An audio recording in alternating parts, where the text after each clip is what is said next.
Hello everyone, আবারও চলে আসলাম next এপিসোডে। তোমার বিকেল হয়ে গেছে, প্লাস কারেন্টও গেছে, কিছুক্ষণের মধ্যেই চলে আসবে। গরম লাগছে, তাই বাইরের ওয়েদারটা ঠান্ডা ছিল, আবহাওয়াটা খুবই সুন্দর, তাই ভাবলাম আপনাদেরও সঙ্গে নিয়ে যাই। চলুন আজকে বিকেলটা একসাথে উপভোগ করি। আজকে একটু আমার গলার আওয়াজটা খারাপ আছে, তাই কিছু মনে করবেন না। যদি বুঝতে না পারেন তার আগে ক্ষমা চেয়ে নিচ্ছি। বিকেল হলেই যেন মনে একটু ঘুরতে বেরোই, এরকম মনে হয় আমার। কিছু কিছু মানুষের এরকম মনে হয়, আবার কিছু কিছু মানুষের মনে হয় না।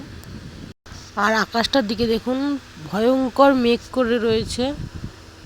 এই কয়দিন ধরে এরকমই হচ্ছে, বৃষ্টি কিছুক্ষণ হচ্ছে ভালো মতো একদম হচ্ছে, তারপরে আবার অফ হয়ে যাচ্ছে, যেন ভেজানোর প্ল্যান আর কি। এই যে রাস্তাটা বেরিয়েছি, এই দেখো আকাশটার কি অবস্থা, একদম মেঘ করে রয়েছে। একটু আগেই কি বৃষ্টি হলো। তো মামাম দেখুন কতটা খুশি, এদিকে ওদিকে তাকাচ্ছে। বিকেলে একটু বের হওয়ার পর ওরও ভালো লাগে, আমারও ভালো লাগে, মনটা ফ্রেশ হয়ে যায়।